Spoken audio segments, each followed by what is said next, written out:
guys, it's time for Making Meaning. This week, our book is called I Was So Mad. It's by Mercer Mayer. Mercer Mayer is the only name on the front cover, so that must be the author and the illustrator.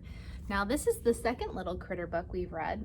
If you remember, in writing we did When I Get Bigger. All right, so today we're going to be working on answering questions about key details and important ideas so that we can understand our story. So one thing that we would be going over if you were here in the classroom is about being a good listener, but I think this is good information for you to have at home as well. I know sometimes when we're having a live meeting, either for morning meeting or reading groups or math groups, you're at home, you feel comfortable, you might get a little bit wiggly.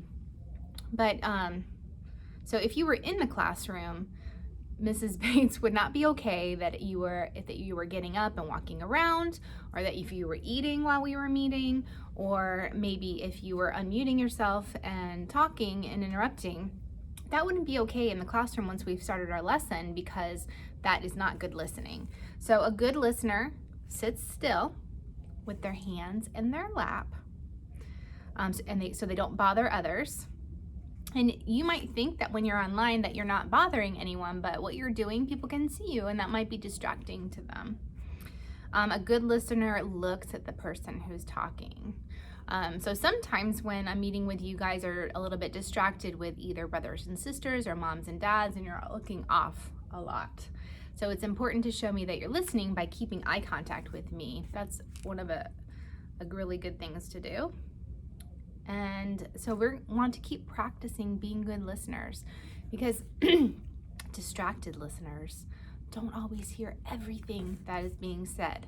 And you might not think it, but you don't get to pick up on all the learning. And we want our brains to go really big and strong. So we want to make sure we're soaking up all the information. Okay?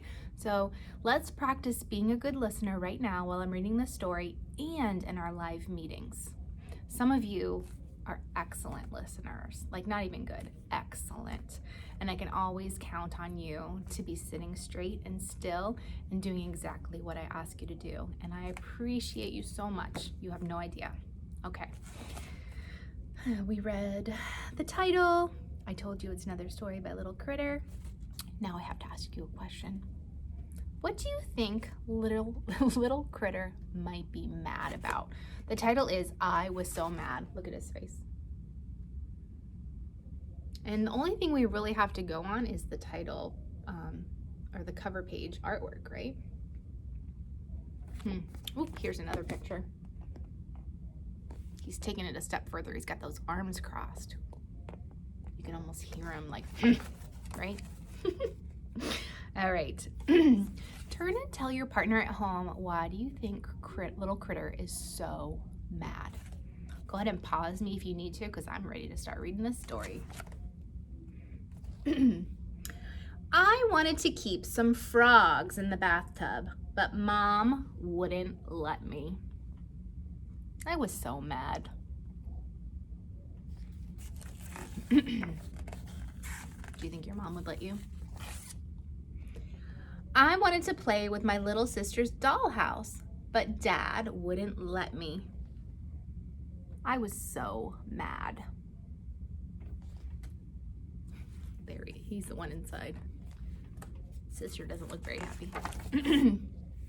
I wanted to play hide and seek in the clean sheets, but Grandma said, no, you can't. I was just so mad. Hide and seek. You guys know what hide and seek is, right? It's a game where a player looks for another player who's hiding. We love that in our house. Oh, just remembering that when we play hide and seek, the dog always finds me first because he can smell me, but the kids haven't picked up on to follow the dog. I wanted to water the garden, but Grandpa said, no, you can't. Ooh, that water's on way too hard.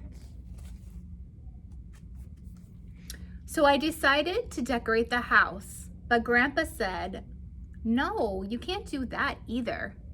Was I ever mad. Oh my goodness. I don't think he'd be the only one who's mad. Look what he's doing to the house. Of course, it looks like watercolors. It would probably come off, but still. Here's a vocabulary word. Decorate. When you decorate, you add things to make something prettier. Do you think the house looks prettier? Little critter probably does, and maybe a sister, but I don't think anybody else. All right, it's time to think about what's happened in the story so far. So remember, that is retelling. And when you retell, you want to think all the way back to the beginning. Try to tell things in order. Try to use characters' names if possible. And if talking about the setting or where the story's at, if that is important to the retell, then you include that. And you try to tell the main things that have happened. You don't have to say every single thing, but just so people can get the idea about what the story's about. So go ahead and pause now and tell somebody at home what's happened so far in the story. Unpause me when you're done, because I'm going to keep going. Dad said, "Why don't you play in the sandbox?" I didn't want to do that. Mom said, "Why don't you play on the slide?" I didn't want to do that either. I was too mad. I wanted to practice my juggling show instead.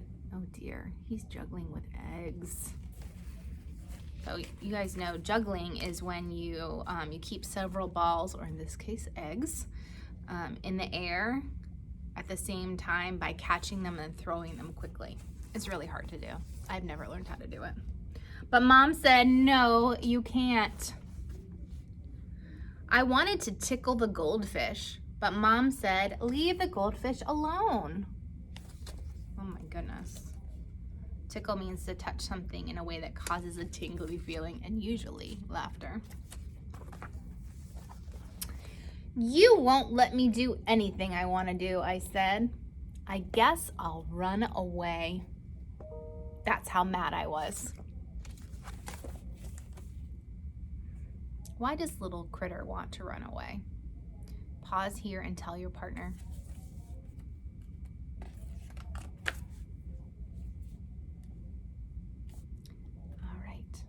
That is why he wanted to run away. Is running away the right thing to do? Let's keep reading.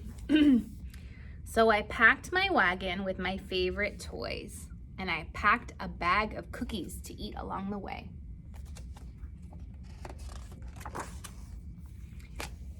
Then I walked out the front door, but my friends were going to the park to play ball. "Can you come too?" they asked.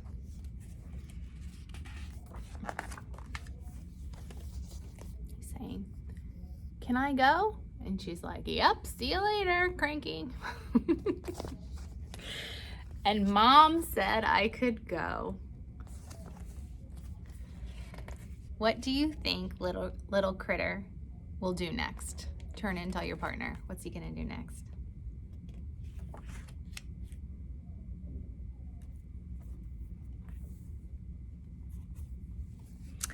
"I'll run away tomorrow if I'm still so mad." All right, so my first question here is going to be what you're going to answer in the discussion board. I want to know, why is little critter so mad? You can list several reasons, or you can pick one big one. I won't give you my 2 cents until tomorrow because I want to see what you put up there. But I will ask you a couple other follow-up questions for right now. And so why doesn't little critter want to play in his sandbox or the slide? Remember, Mom suggests, do you want to play in the sandbox? And he didn't. Or did he want to play on the slide? And he said no. So turn and tell your partner why he didn't want to do those things. Go ahead and pause. I'm going to turn to that page.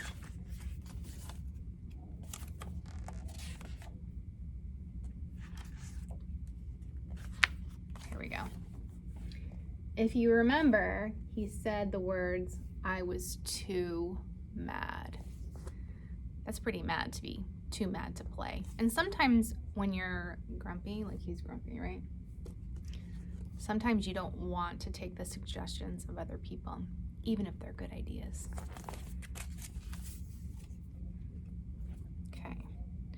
What makes him change his mind about running away? Turn and tell your partner.